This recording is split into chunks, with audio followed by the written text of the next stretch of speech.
第1章平穏な午後の警告音。午後2時、窓から差し込む柔らかな日差しがリビングのテーブルを照らしています。田中陽子は入れたての紅茶の香りに包まれながらノートパソコンを開いていました。家事の合間のほんの少しの休息時間。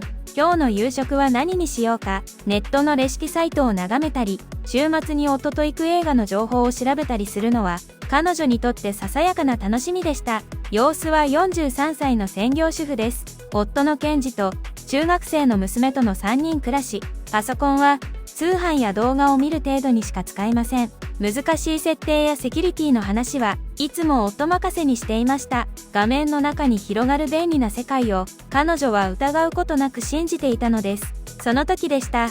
突然、平穏な空気を切り裂くような耳をつんざくブザー音が鳴り響きました。リー、リー、リー、心臓が早金を打ちます。何事かと画面を見つめると、先ほどまで見ていたレシピサイトは消え失せ、赤と黒のどぎつい警告画面が点滅していました。システム警告。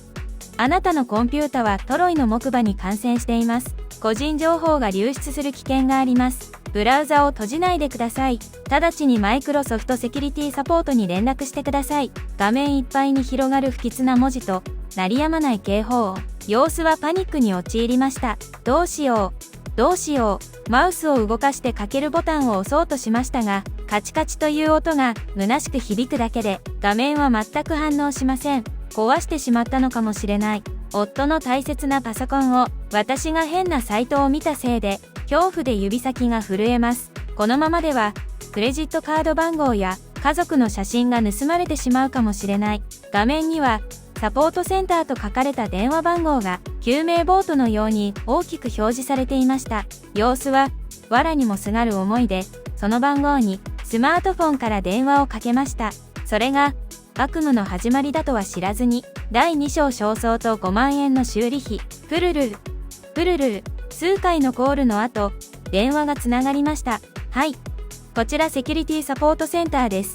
担当のマイクです。聞こえてきたのは少し片言の日本語でした。しかし、様子にそれを不審に思う余裕はありません。彼女は早口で、画面が動かないこと、警告音が消えないことを必死に伝えました。ああ、それは大変ですね。あなたのパソコン、ハッカーに乗っ取られています。今すぐ対処しないと、銀行のお金、全部盗まれますよ。全部盗まれる。その言葉に、様子の血の気が引きました。マイクと名乗る男は、畳みかけるように指示を出します。私が遠隔操作で修理します。今から U キーボードのボタン、押してください。言われるが、ママにキーボードを叩き、指示されたソフトをインストールしました。すると、不思議なことが起こりました。陽子が触れてもいないのに、画面上のマウスカーソルが勝手に動き出したのです。まるで透明人間がそこにいるかのように、ウィンドウが次々と開き、黒い画面に意味不明な英数字が猛スピードで流れていきます。それは、IT に疎い様子にとっては、高度な技術による修理に見えました。しかし実際は、男が遠隔操作で演出しているだけの、デタラメな映像でした。ああ、これ、ウイルスたくさんですね。修理には、セキュリティソフトの更新が必要です。おいくらかかるんですか？5万円です。でも、クレジットカードは危険で使えません。コンビニで電子マネーのカードを買ってきてください。急いでください。ハッカーが攻撃してきています。今すぐに。その言葉に背中を押され、様子は財布を掴んで家を飛び出しました。近くのコンビニへ走り、息を切らして5万円分のプリペイドカードを購入しました。レジの店員が不思議そうな顔をしていましたが、気にする余裕はありません。家に戻り、電話口のマイクにカード裏面の番号を伝えました。はい。確認しました。これでウイルス、全部消しました。もう安心です。その言葉とともに、画面の警告音はピタリと止まり、いつものデスクトップ画面に戻りました。ありがとうございました。本当に助かりました。様子は受話器を握りしめ、何度も頭を下げました。マイクは今後も気をつけてと言い残し、電話を切りました。静寂が戻ったリビングで、様子は深く息を吐き、ソファに崩れ落ちました。助かった。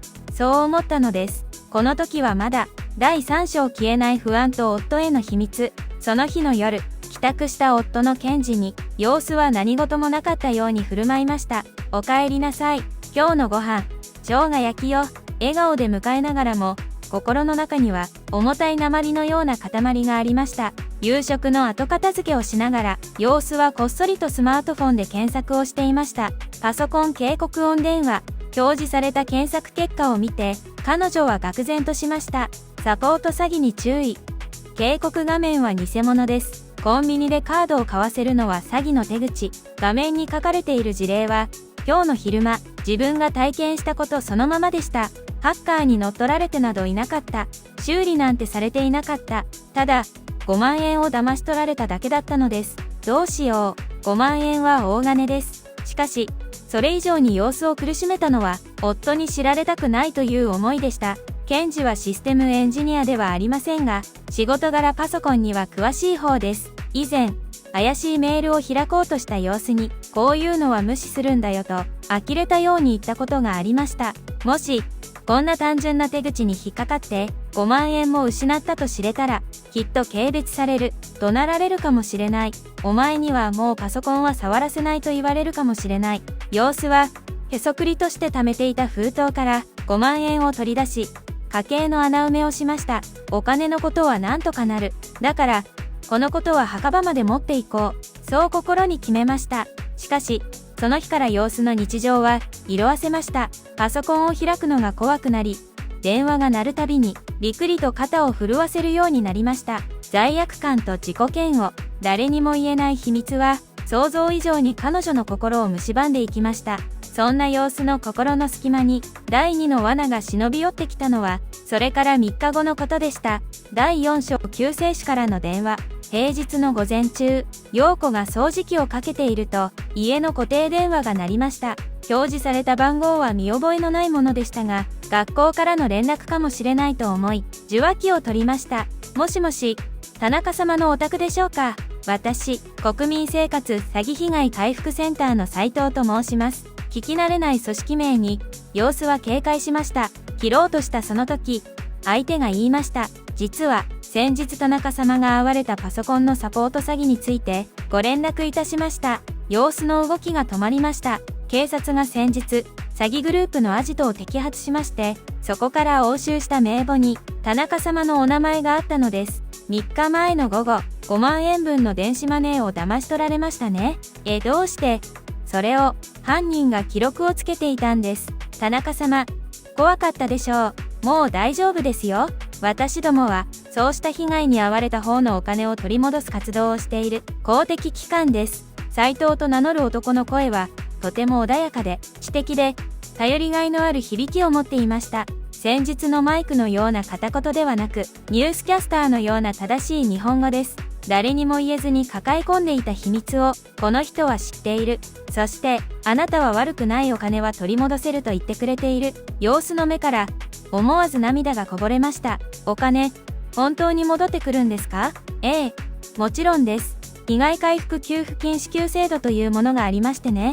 手続きをすれば、9割方戻ってきます。ご主人には内緒で処理することも可能ですよ。その言葉は、様子が一番欲しかった言葉でした。夫にバレずに、あの5万円が戻ってくる。この悪夢のような出来事を、なかったことにできる。お願いします。ぜひ、お願いします。様子は受話器を握りしめ、何度もうなずきました。それが、一度騙したカモを骨の髄までしゃぶり尽くすためのさらなる罠だとは、夢にも思わずに、第5章再び開かれた裏口。手続きには、犯人が田中様のパソコンに何をしたのか、ログを確認する必要があります。再度、パソコンの電源を入れていただけますか？斉藤の指示に従い、様子は数日ぶりにパソコンを開きました。恐怖心はありましたが、この親切な斉藤さんが電話口でガイドしてくれているという事実が彼女を勇気づけていました。では、前回と同じように遠隔操作の許可をお願いします。ご安心ください。これは私が犯人の痕跡を調査するためだけの接続です。様子は疑いもせず、指示されたソフトを起動し、画面に表示されたパスコードを斉藤に伝えました。はい。接続できました。今からこちらの特殊な解析ツールを使ってパソコンの中をスキャンします。少し時間がかかりますので、画面には触れずにそのままお待ちください。画面上でマウスカーソルが動き始めました。前回のような乱暴な動きではなく、ゆっくりと何かを探るような動きです。様子はまるで名医が手術をしてくれているような気持ちで、その画面を見つめていました。電話口からは、カチャカチャというキーボードを叩く音と、斉藤の独り言が聞こえてきます。ここには痕跡はないな。なるほど。こちらのフォルダに隠したか。専門用語を交えながら作業を進める斉藤に、様子は完全に心を許していました。これで助かる。これで元の平穏な生活に戻れる。しかし、画面上のマウスカーソルが、システムファイルとは無関係な場所へ移動したとき、様子はふと首をかしげました。カーソルは、ドキュメントフォルダからピクチャフォルダへと進んでいました。そこには、家族旅行の写真や子供の運動会の写真が保存されています。斉藤さん？そっちは写真のフォルダですけど、犯人が画像データの中にウイルスを隠すことがあるんですよ。念のために確認させてください。斉藤の声は変わらず穏やかでした。しかし、カーソルの動きは次第に必要さを増していきました。第6章暴かれるプライバシー。マウスカーソルはさらに奥深くへと進んでいきます。様子の心臓の鼓動が嫌なリズムを刻み始めました。カーソルが開いたのはダイエット記録という名前のフォルダでした。そこには様子がダイエットの成果を確認するために取りためた下着姿に近い自分の写真が入っていました。誰にも見せるつもりのない、夫にさえ見せたことのない完全なプライベート写真です。ちょっと待ってください。そこは関係ないはずです。様子は慌てて叫びました。しかし、カーソルは止まりません。それどころか、その写真を一枚一枚開き、ゆっくりと確認するかのような動きを見せました。田中さん、なかなかいい写真をお持ちですね。電話口から聞こえてきた声に、様子は耳を疑いました。先ほどまでの事務的で誠実なトーンは消え失せ、そこには粘着質で、嘲笑を含んだ男の声がありました。これ、旦那さんが見たらどう思うかな。それとも、パート先の人に見せる？それとも息子の学校の掲示板かな？画面上では、写真のデータが次々とコピーされていく表示が出ていました。自分の恥ずかしい姿が見知らぬ男の手元に吸い上げられていく。やめてください。様子は反響欄になって叫びました。マウスを掴んで動かそうとしましたが、制御は完全に奪われており、カーソルは様子の操作を無視して動き続けます。おいおい、暴れるなよ。これから交渉の時間だろ。男の声が低く、冷たく響きます。これは救済じゃない。調査でもない。私はまた、騙されたんだ。しかも今度は、お金だけでなく、人としての尊厳まで奪われようとしている。恐怖で指先が凍りついたようになり、声も出ません。画面の中では、男が様子の住所6フォルダを開き、友人や知人の連絡先をコピーし始めていました。第7章引き抜かれた LAN ケーブル。さあ、これで住所6もいただいた。お前の友達全員に、この恥ずかしい写真を送ってやることもできるんだぞ。電話口から聞こえる男の笑い声。画面の中で、次々と開かれる個人のファイル。様子の頭の中は真っ白になり、呼吸が浅くなりました。もう終わりだ。私の人生は、ここで終わるんだ。その時、夫の顔が脳裏に浮かびました。そして、彼が以前、パソコンのトラブルについて話していた時の言葉が蘇りました。もし、どうしても操作ができなくなって、本当に危ないと思ったら、物理的に切るんだ。裏のケーブルを抜け、物理的に切る。様子は、震える足に力を込め、椅子から立ち上がりました。うるさい。黙りなさい。様子は叫びながら、パソコンの裏側に手を回しました。LAN ケーブルの爪を探し、指をかけます。おい、何をする気だ。電話口の男が慌てた様子を見せました。様子は構わず、渾身の力を込めて、ケーブルを引き抜きました。ブチ、乾いた音がして、ケーブルが外れました。その瞬間、画面上で暴れ回っていたマウスカーソルが、ピタリと止まりました。コピー中の進行バーも停止し、ネットワークエラーの表示が出ました。くそ。この受話器から男の罵声が聞こえました。様子は、受話器を叩きつけるようにして電話を切りました。静寂が戻った部屋で、様子は荒い息をつきながら、へたり込みました。パソコンの画面は止まっています。でも、恐怖は消えません。データは抜かれてしまったかもしれない。住所も、写真も震えが止まりません。自分の愚かさが招いてしまった最悪の事態。膝を抱えてうずくまっていると、スマートフォンの通知音が鳴りました。ビクッとして画面を見ると、知らないアドレスからのメールでした。件名は、警告。第8章届いた脅迫状と夫の帰宅。恐る恐るメールを開くと、そこには先ほどパソコンで見られたばかりの自分の写真が添付されていました。本文には短い文章が書かれていました。お前の恥ずかしい写真と住所録は預かった。ばらまかれたくなければ、明日の正午までに30万円を以下の口座に振り込め。警察に言えば、即座に拡散する。30万円、5万円を取り戻そうとして、今度は30万円を要求されている。しかも、従わなければ、社会的に抹殺される。様子は過呼吸になりかけ、床に伏せました。もうダメだ。誰にも相談できない。夫に知られたら離婚される。でも、払わなければ、ただいま、玄関のドアが開く音がしました。夫の検事が帰ってきたのです。いつもより早い帰宅でした。様子？どうした？電気もつけずに、リビングに入ってきた検事は、床に座り込んで震えている様子を見て、血相を変えて駆け寄りました。おい、どうしたんだ？顔色が真っ青だぞ。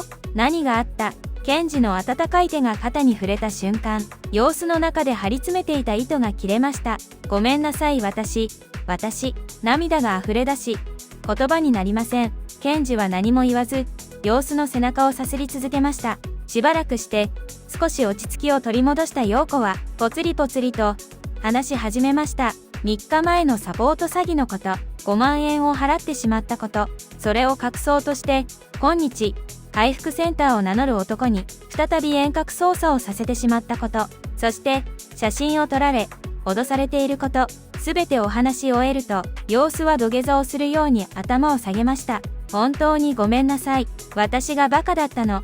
離婚してくれても構わない。でも、あなたに迷惑が、沈黙が流れました。怒鳴り声が飛んでくると思いました。しかし、聞こえてきたのは、検事の静かで、力強い声でした。バカだな。様子は、顔を上げると、検事は怒ってはいませんでした。ただ、悲しそうに、そして、真剣な眼差しで様子を見ていました。どうして一人で抱え込んだんだ。5万円なんて、どうでもいい。一番大切なのは、様子の安全だろう。でも、俺がもっと、相談しやすい雰囲気を作っていればよかったんだ。ごめんな。検事は様子を抱きしめました。いいか。絶対に金は払わない。脅しになんて屈しない。今すぐ警察に行くぞ。でも、写真が、大丈夫だ。警察のサイバー犯罪対策課は優秀だ。それに、もし写真が出回ったとしても、俺が全力で守る。悪いのは騙した奴らだ。お前じゃない。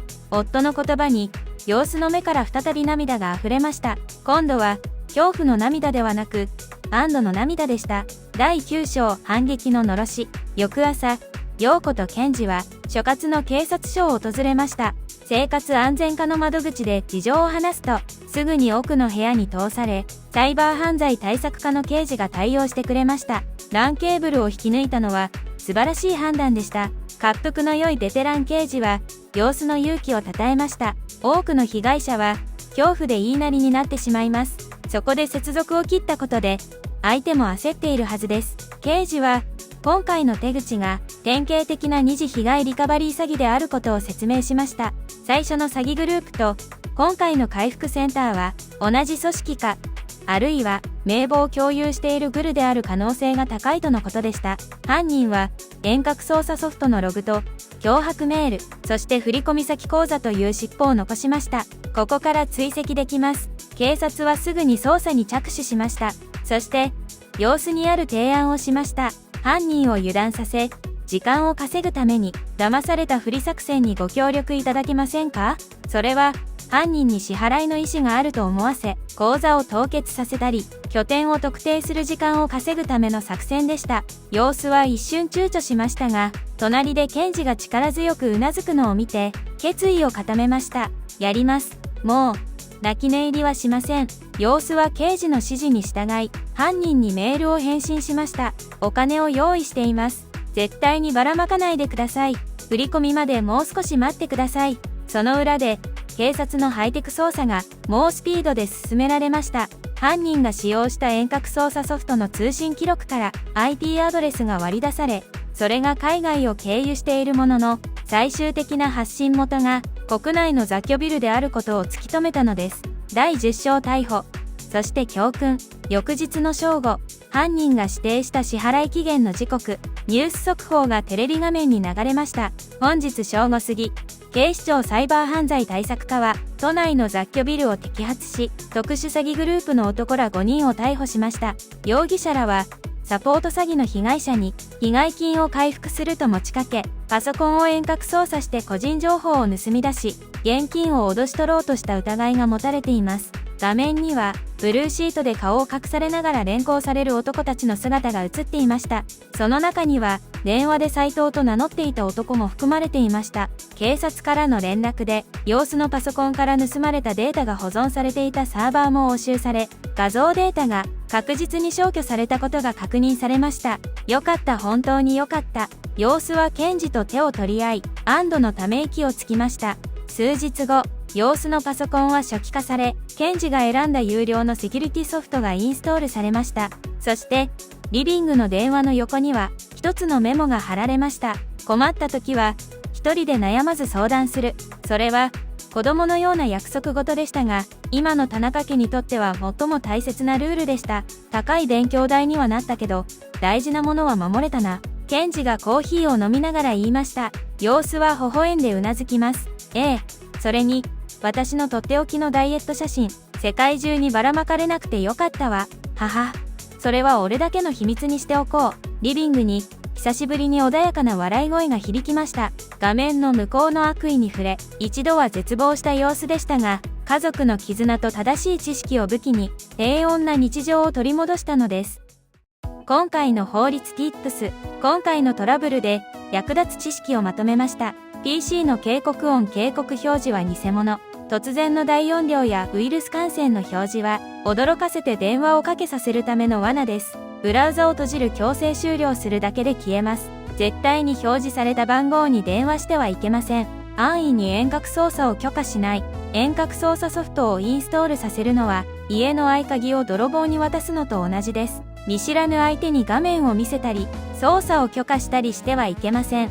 被害回復しますという電話は二重詐欺。一度詐欺に遭った人の名簿かもリストが出回っており、お金を取り戻せると、公的機関や弁護士を装って近づく、二次被害リカバリー詐欺が増えています。向こうから電話で返金を持ちかけてくることは、絶対にありません。脅迫への対処。もしデータを盗まれ、脅迫されても、決してお金を払ってはいけません。払ってもデータが消される保証はなく、さらなる要求が続くだけです。無視をして、すぐに最寄りの警察署か、警察相談専用電話、9110に連絡してください。刑法第249条恐喝罪。人を脅して財物を交付させる行為は、恐喝罪にあたり、10年以下の懲役に処されます。未遂であっても処罰の対象となります。この動画が気に入ってもらえたら、ぜひ高評価とチャンネル登録をお願いします。これからもスカッとしながら、法律を味方につけるエピソードをお届けします。